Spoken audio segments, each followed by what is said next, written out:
Hey, welcome to WeTheNet. I'm Monwabisi and Lwando, and today we're going to be speaking about black boys and body images. I was always like a fat kid. I don't know about you. Like all my siblings were skinny, and I was always like short and round. The worst part is that I have like brackets, so I was always just like circular, and like when make them combine, like would look like the number 10. It was off like all the time. I was made fun of a lot. And the thing is, like, I've never been particularly masculine, and I always like enjoyed like wearing pink and white. Like I had a stage where I was wearing pink and white, and I had cornrows. So obviously I was just like calling attention on myself. So yeah, that was my childhood. My whole childhood, I was really fat, and I was made fun of. I don't know. I had a similar experience in that I was the short, chubby kid. I haven't grown much since. You get teased, but you know, as boys, you taught about, okay, you need to take it and you need to man up, and it's not something you should feel like some type of way about, or actually show people that you feel some type of way about it. But you actually do. You actually do feel some type of way, but I only realized it once that kind of changed, like when I hit not puberty but pre-puberty, where I got slimmer and people like took a different stance to what they did before. For me, only like started becoming cool when I went to like a white school, because like white kids are like taught, okay, ooh, got a rugby body, ooh, got a judo body. So that's when I started like enjoying my size. But okay, so there are things that I can do with this body, and then that's when like I started coming into myself and being more comfortable with my skin. But like now that I think back, like 14 I was still a kid, but I was so conscious of it that I started doing like Taibo of all things to lose weight. So by the time I got to grade 9, like I had lost like 17 kg. So yeah, by the time I got to like grade 9, started like losing weight like intentionally. It wasn't just like you losing baby fat or whatever.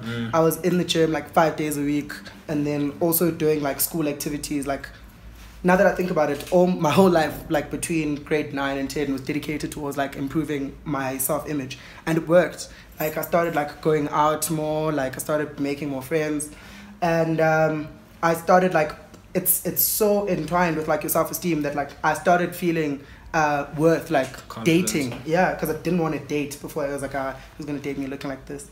Definitely, I can totally agree with that as well. I think by the time like puberty hit, high school came, is where you actually start feeling the pressure of looking a certain way, where you've obviously got the means now. So things like taking part in sports, things like going to gym became like a daily routine. You need to be the guy who was buff, you needed to be the guy who was fit. You wanted to fit that image so badly. And I think that's around the same time as well where we kind of started projecting towards, I did started projecting towards other kids, and like generally in a space where it was like just a bunch of boys, I started noticing that looking a certain way was so vital in terms of how people perceived you and how you were perceived by your peers, and especially how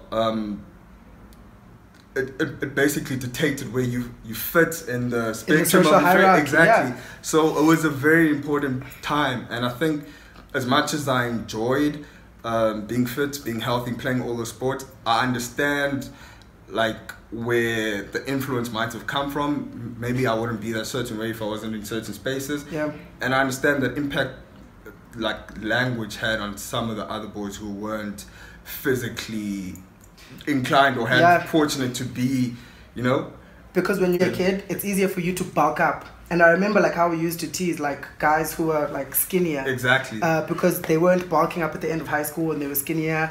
And like the worst thing that did to me was that I internalized those things into like adulthood, into university. Like as soon as I start, you know how you get to university, you go to res, all you eat is 7 lit chips, and then you get that like that weight gain, that initial weight gain in varsity.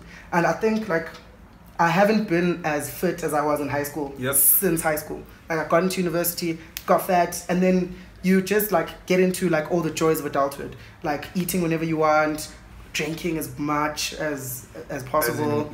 Like, and I was looking, this thing of being on camera, like now, like you stay looking at yourself like, wow, I actually have a really big stomach. I actually did that today. My face is so round. Why is my face so round?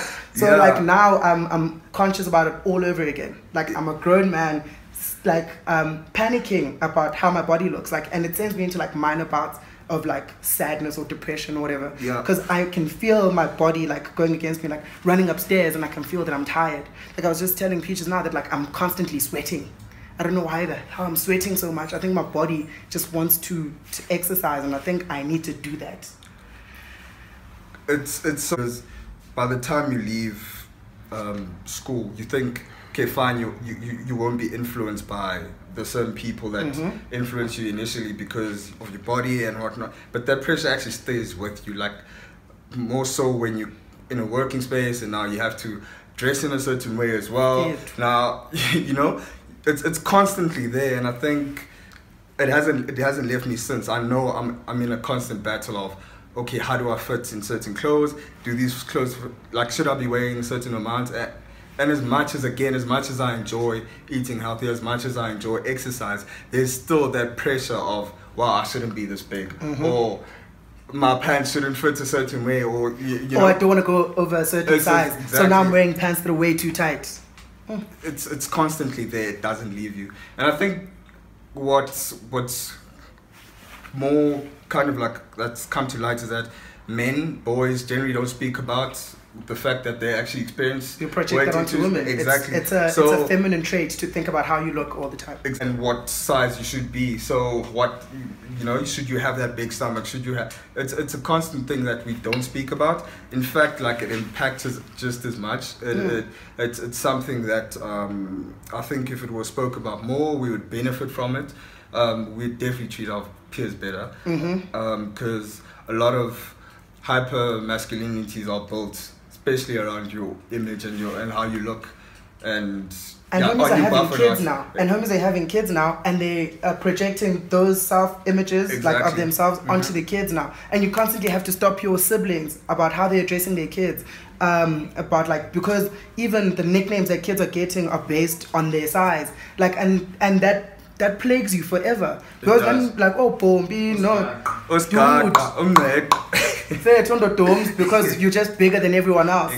Those things stay with you, and sometimes I think about it, even when I, like, you know, when you get into your own head about things too much. How are things from childhood still playing me now? I'm a grown man. Address those things in ourselves so that we don't continue those trends. Makes sense.